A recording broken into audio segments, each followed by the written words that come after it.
In the spring of 1973, American housewives did something nobody expected. They stopped buying beef. Prices had climbed so fast that families organized a nationwide boycott, leaving butcher counters untouched for days. But the families who survived that decade did not stop eating beef. They stretched it. 1 pound of ground chuck, the cheapest meat in the case, could feed 6 people if you knew the tricks. Number 4 on this list fed a family of 8 for under $2. Number 19 hid a handful of rice inside the meat so nobody noticed the portions getting smaller. And number 1, the meal that carried more American families through the stagflation years than any other, has been almost completely forgotten. Hit that subscribe button, because these recipes might save you real money this week. Let us count down the 25 forgotten ground beef dinners from the 1970s. Number 25, glorified hamburger rice. This was the meal a mother made when the rice canister was full and the meat drawer was almost empty. Half a pound of ground beef browned in a skillet, a cup of white rice, a can of tomato sauce, an onion, and enough water to cook it all down in the same pan. 25 minutes, and the rice swelled, fat and soft, soaking up every bit of the beef-flavored tomato. A pound of ground beef ran about 69 cents in 1971, and that half pound stretched across the whole family because the rice carried the weight. The trick was the lid. You browned the meat, dumped everything in, clamped the lid down, and walked away to fold laundry. No stirring, no watching. By the time the kids washed up for supper, the kitchen smelled like a real dinner, and it had cost about 40 cents to make. Number 24, ground beef and cabbage skillet. When the garden gave you cabbage and the paycheck gave you nothing, this was Tuesday. A pound of ground beef browned down, then a whole head of cabbage chopped rough and piled on top until it cooked down into something silky and sweet. Salt, pepper, a splash of water, and a lid. The cabbage shrank to 1/3 of its size and drank up all the beef fat, turning into something that tasted far richer than 2 ingredients had any right to be. A head of cabbage cost about a dime and could feed a family for 2 nights. Mothers in Ohio and Pennsylvania made this without a recipe because there was nothing to write down. Some added a can of tomatoes, some threw in leftover rice. It was the kind of meal that filled a pot, filled a stomach, and asked almost nothing of the cook except a sharp knife and 20 minutes. Number 23, hamburger vegetable soup. This was the great clean out the crisper meal, and every thrifty kitchen in America had a version. Half a pound of ground beef browned in the bottom of the stock pot. Then whatever was on its way out went in behind it. The soft carrots, the limp celery, the half an onion wrapped in foil, a can of tomatoes, a handful of macaroni or barley, and water to cover. An hour of simmering turned all of it into a deep, savory soup that tasted like it had taken all day. For a family watching every dollar, this meal performed 2 miracles at once. It used up food that would otherwise rot, and it stretched a tiny amount of meat across a whole pot. A single batch lasted 3 days and got better every time you reheated it. The beef was almost an afterthought. The genius was that nothing in that kitchen ever got thrown away.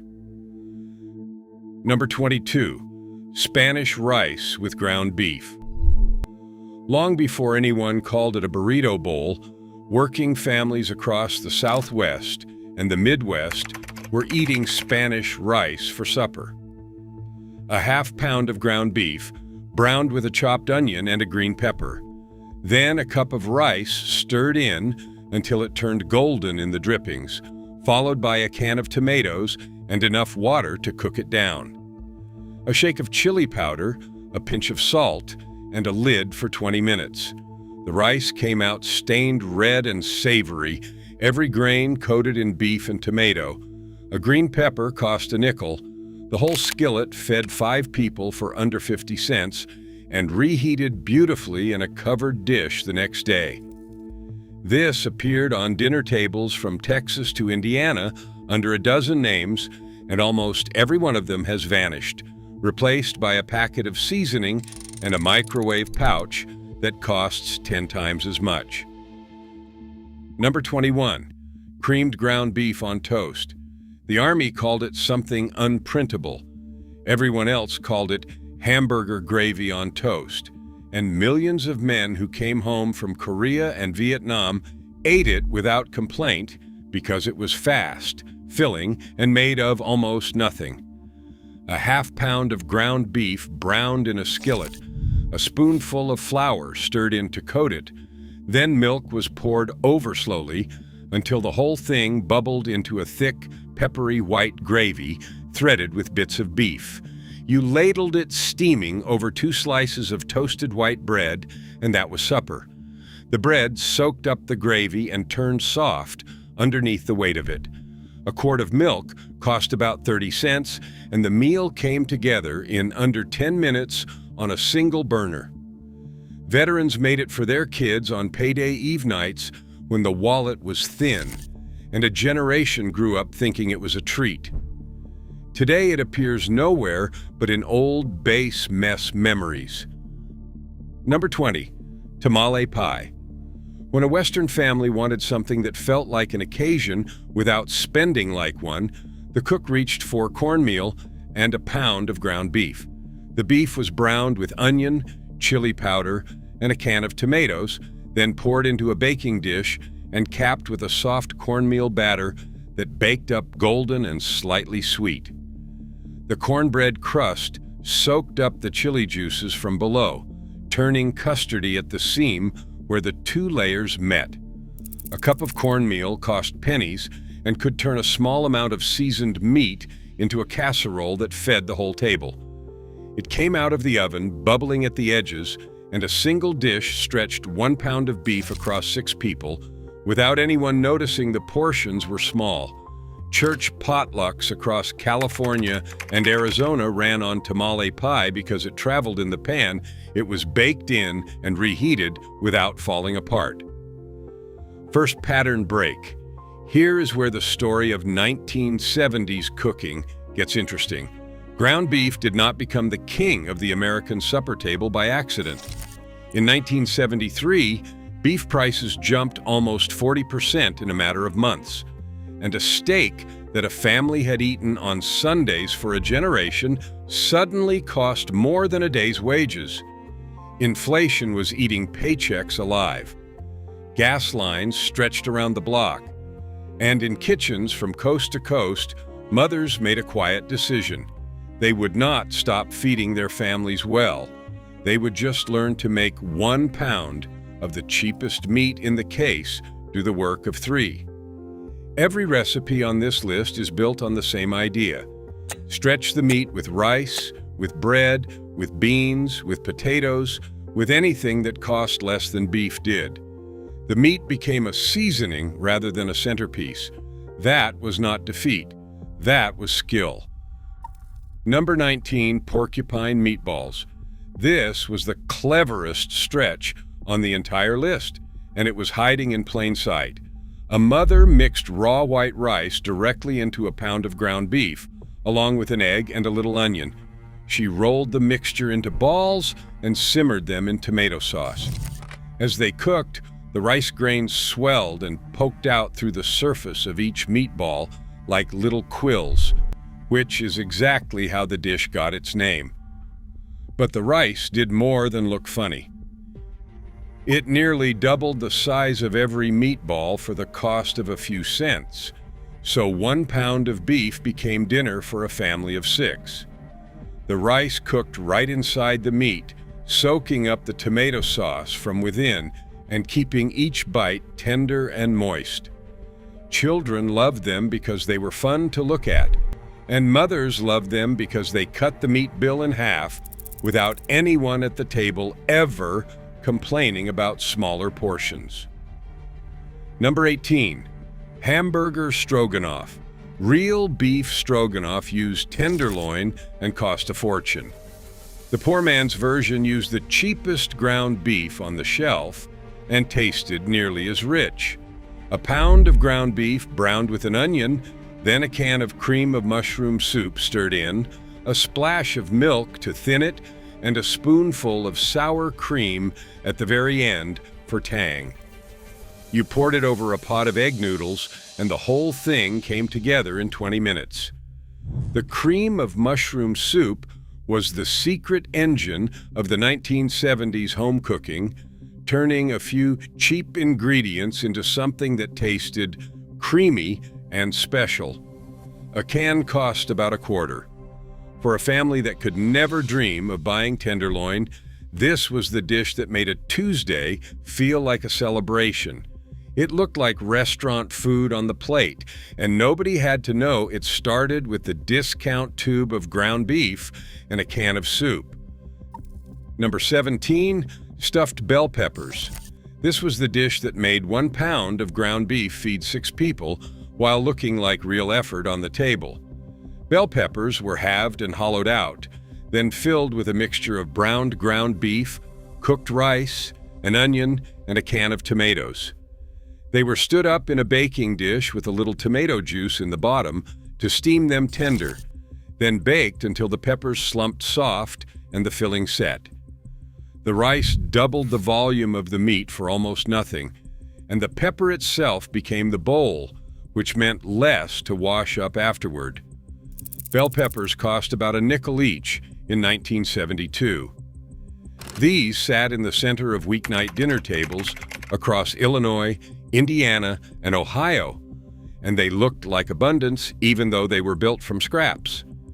Every forkful had meat, rice, and vegetable in it, and a single pepper half filled a child up completely. Number 16. Hobo foil dinners. This started as a campfire trick and moved indoors when families realized it cleaned up after itself. A patty of ground beef was pressed flat onto a square of aluminum foil, then topped with sliced potatoes, carrots, and a thick wedge of onion. A shake of salt and a dot of fat. Then the foil was folded into a sealed packet and thrown into a hot oven or onto coals for 45 minutes.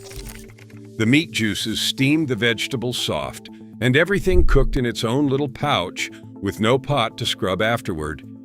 Each person got their own packet, which made it perfect for a family where everyone ate at different times because of shift work.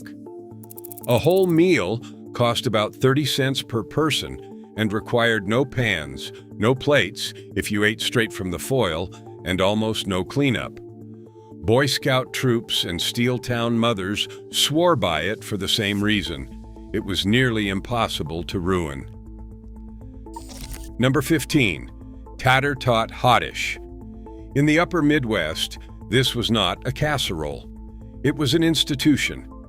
A pound of ground beef, browned and drained, was spread in the bottom of a baking dish, covered with a can of cream of mushroom soup, then blanketed edge to edge with frozen tater tots and baked until the top turned crisp and golden.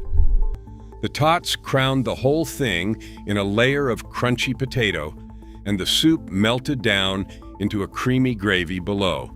In Minnesota and the Dakotas, hot dish appeared at every church supper, every funeral, every Friday night when money was tight. A bag of tots cost about 40 cents, and the dish fed a crowd for next to nothing. The genius was that it required almost no skill. You browned meat, opened a can, and poured a bag of potatoes on top. A teenager could make it, a grandmother could make it half asleep, and every single person at the table cleaned their plate. Second pattern break. Here is something the food companies do not want you to think about too hard. In 1971, a company introduced a boxed product called Hamburger Helper, and it sold like nothing they had ever seen. It was a box of dried pasta and a packet of seasoning, and the pitch was simple. Add 1 pound of ground beef and feed your family on a budget. It was brilliant marketing aimed at exactly the families this list is about, the ones stretching a paycheck through a decade of inflation. But here is the part nobody mentioned. Every single thing in that box was something mothers had been making from scratch for 30 years. Pasta, a little flour, dried onion, paprika, salt. The companies took the poor man's beef and noodle supper, dried it, boxed it, stamped a cartoon glove on the front, and sold it back to the people who invented it. We paid a premium to forget what we already knew how to do. Number 14. Salisbury steak with onion gravy. Farmers called it poor man's steak, and that name told you everything. A pound of ground beef mixed with a little bread, an egg and onion, shaped into oval patties and fried in a skillet until browned. Then sliced onions went into the same pan, a spoonful of flour and beef broth or water until it all bubbled into a dark, savory gravy. The patties simmered in that gravy until they were tender, then went over mashed potatoes or noodles. It looked exactly like a restaurant steak dinner, but it started with the cheapest meat in the store and a few pantry staples. Ground beef sold for under $1 a pound, and a batch fed the whole family with gravy to spare. This was the meal that let a struggling family feel like they were eating well, like there was a real cut of beef on the plate. Frozen TV dinner brands stole the name and the look, but the homemade version cost a tenth as much. Number 13. Johnny Marzetti. If you grew up in Ohio or anywhere the church basement cookbooks traveled, you knew this one by heart. Browned ground beef, a chopped onion, 1 can of tomato sauce, a box of elbow macaroni, and a handful of shredded cheese, all baked together in one big dish until the top browned and the cheese pulled in long strings. It was named after an Italian restaurant in Columbus, but by the 1970s, it had become pure American budget cooking. The dish you made when you had to feed a crowd and had almost nothing to do it with. A box of macaroni cost a dime. The whole pan fed 8 people and reheated for lunches all week.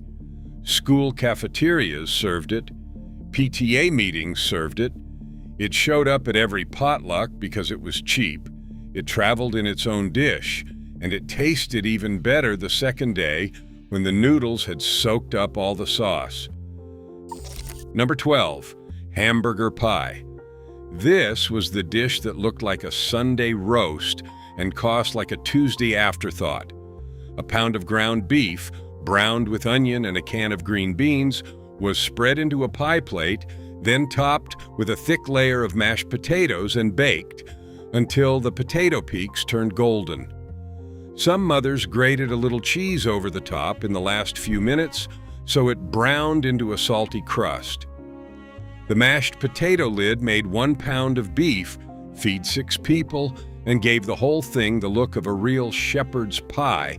Without the lamb, nobody could afford. Potatoes were the cheapest food in the store, about $3 for a 50-pound bag at a farm market, so this meal cost almost nothing to assemble. It came out of the oven looking impressive enough for company, and it used up the leftover mashed potatoes from the night before.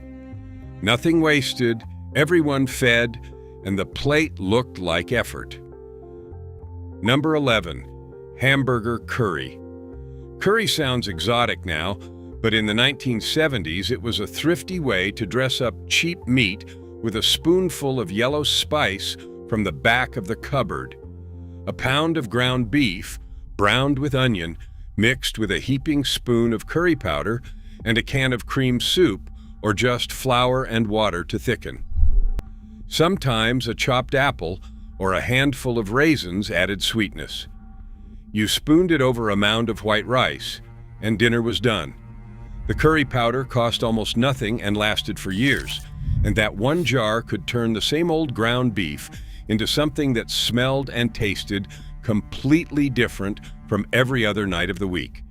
For families eating ground beef 5 times a week, that variety was worth more than gold. A little spice, a little rice, and suddenly the same cheap meat felt like a meal from somewhere far away. It broke the monotony, and monotony was the real enemy of the budget kitchen. Number 10. Calico beans. This was the potluck workhorse of the entire decade. The dish that fed a church basement full of people for a handful of change. A half-pound of ground beef browned with onion, then mixed in one big pot with a can of kidney beans, a can of pork and beans, a can of butter beans, a slug of brown sugar, ketchup, and a little vinegar. It was baked low and slow until it all melted together into something sweet, smoky, and thick. The 3 different beans gave it the speckled look that earned the name. The beauty was the math.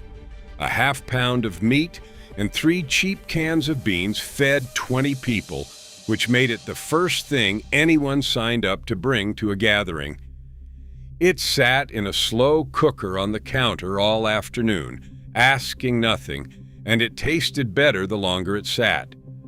Every family had their own ratio of sweet to tangy, argued over like a secret. Number 9. Beef and dumplings. When the weather turned cold and the cupboard was thin, this was comfort you could build from almost nothing. A half-pound of ground beef rolled into small meatballs or just crumbled, simmered in a pot of broth with an onion and whatever vegetables were around, then spoonfuls of a simple flour and milk dough dropped right into the bubbling pot. The dumplings puffed up soft and pillowy, soaking up the beef broth from the inside as they cooked, and the whole thing thickened into something between a soup and a stew. The dumplings were pure flour and a little milk, costing almost nothing, and they turned a thin pot of broth into a meal that stuck to your ribs. This was the dish that appeared when someone was sick or the money was gone, the food that said you were cared for even when there was nothing fancy in the house. A single pot fed the family and warmed the kitchen on the coldest nights. Third pattern break. Here is what nobody says out loud about this kind of cooking. These meals were not just cheap, they were a form of quiet dignity. A mother feeding 4 kids through the worst inflation in modern American history did not have the luxury of throwing up her hands. She had a pound of ground beef, a bag of rice, a few cans, and the knowledge handed down from her own mother about how to make it all stretch until Friday. Every dish on this list is really a problem being solved. How do you make one feel like 6? How do you put a hot meal on the table when the math says you cannot? The answer was always the same. Stretch the meat, waste nothing, and never let the children know how thin the week really was. That knowledge was passed hand to hand penciled in cookbooks and over backyard fences, and most of it has quietly disappeared. Number 8. Sloppy Joes. Before it came in a can, this was a from-scratch meal every working family knew. A pound of ground beef browned with onion and green pepper, then a can of tomato sauce, a squirt of ketchup, a spoon of brown sugar and mustard, all simmered down into a thick, tangy sweet sauce spooned onto a hamburger bun. The bun was the stretch. A pound of meat spread across 8 buns fed 8 people, where the same pound as patties would have fed 4. The sauce made the meat go twice as far and gave it a flavor kids begged for. A bag of buns cost about $0.25. This was Friday night supper in front of the television across America, the meal that was fast enough to make after a long shift and cheap enough to make every week. The canned version came later and cost more, but the original was nothing but pantry staples and a skillet. Number 7. Frito, chili pie. Born along the Texas border and spread across the country, this was the meal that turned a bag of corn chips into supper. A simple chili of ground beef, beans, tomato, and chili powder ladled hot right over a handful of Fritos, then topped with shredded cheese and chopped onion. Some families served it in a bowl. The truly thrifty served it straight in the split-open snack bag, which meant no dish to wash at all. The corn chips softened under the hot chili at the bottom and stayed crunchy on top, giving every bite two textures at once. A small amount of beef in the chili fed everybody because the chips and beans did the filling. This showed up at football games, at school lunches, and on weeknight tables where money was short and time was shorter. It cost almost nothing, and it felt like a treat, which was exactly the trick the whole decade depended on. Number 6. Homemade beefaroni. Long before it sat on a shelf in a can, mothers made this fresh in 15 minutes. A pound of ground beef browned with onion, a box of elbow macaroni boiled soft, a can of tomato sauce, and a handful of cheese stirred through until it melted into a creamy, tangy coating on every noodle.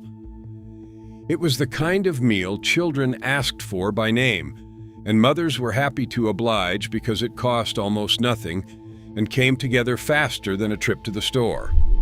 A box of macaroni was a dime, a can of sauce a few cents more, and the half-pound of beef stretched across the whole pot because the pasta carried it. It reheated perfectly for school lunches in a thermos. The company that sold the canned version made millions, convincing busy parents it was too hard to make at home, when the truth was it took 15 minutes and tasted better fresh. Number 5. American goulash. This bore no resemblance to the Hungarian dish whose name it borrowed. It was pure American poverty cooking. 1 pound of ground beef, browned with onion and a chopped green pepper. Then elbow macaroni, a can of tomatoes, a can of tomato sauce, and water, all simmered together in one pot until the noodles cooked right in the sauce. A shake of paprika and salt, and that was the whole thing. It was thick, beefy, and deeply satisfying in the way only a one-pot starch and meat meal can be. A single batch fed a family for 2 days, and it tasted better on the second day when the macaroni had drunk up all the tomato.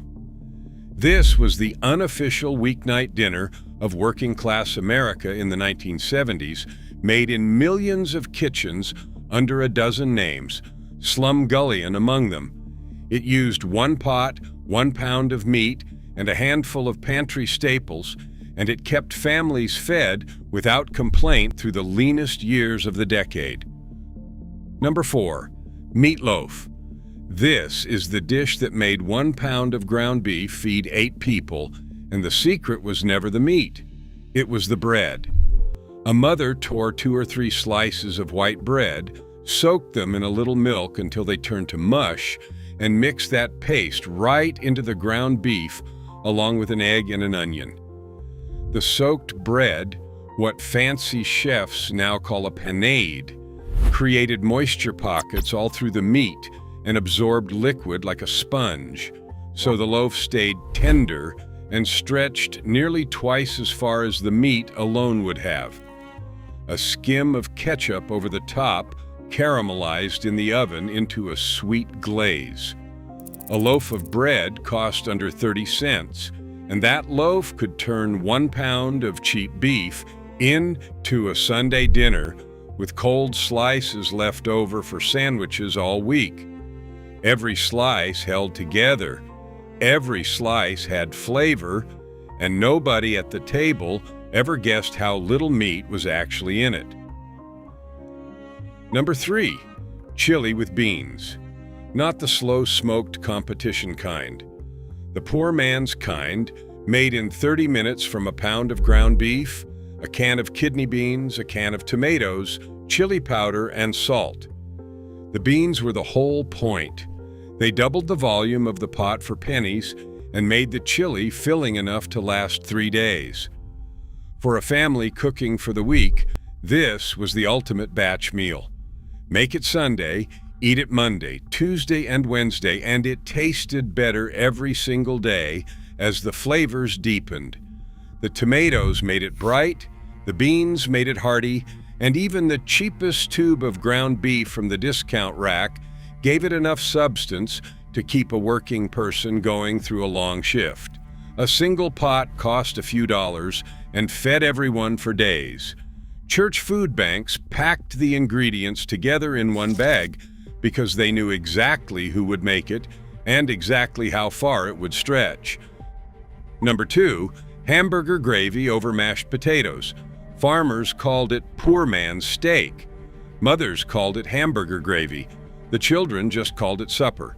A pound of ground beef browned in a cast iron skillet with a diced onion, then a spoonful of flour stirred in to coat the meat, then milk poured over slowly until the whole thing bubbled up into a thick, savory white gravy threaded with browned beef. You poured it over a mountain of mashed potatoes, and that was the entire meal. Ground beef cost under $1 a pound, and a 5-pound bag of potatoes was about 30 cents. This fed 6 people for almost nothing. The gravy soaked down into the potatoes so that every forkful carried both the starch and the meat, heavy and filling in the way that only fat and potato can be. It appeared on tables from Montana ranch kitchens to Detroit apartment stoves. It had no elegant name and needed none. It was the reliable, bottomless comfort of a hard decade. Number 1, hamburger soup. At the top of this list is the most humble meal of them all, the bottomless pot that carried more families through the 1970s than any other single dish.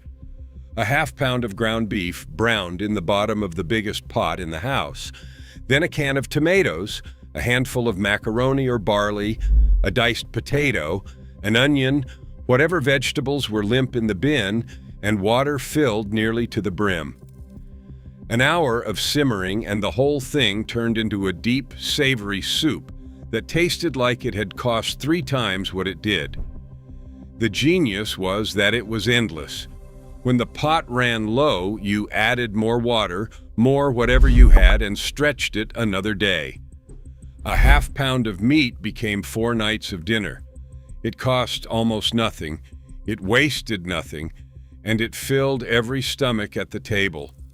This was the meal that quietly fed a generation through inflation, gas lines, and lean winters, and it asked only that someone be willing to keep the pot going.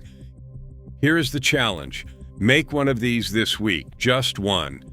Try the hamburger gravy over potatoes, the porcupine meatballs, the goulash, or the bottomless soup. Then come back and tell me if it was as bad as you thought it would be, because I made the hamburger gravy on mashed potatoes and my kids asked for it 3 nights running. Drop the one you are going to try in the comments. I want to know if the meatloaf gets more love than the calico beans, and whether anyone else's mother stretched 1 pound of beef across a whole week. Because these were not just cheap dinners, they were proof that a thin paycheck never had to mean a hungry table.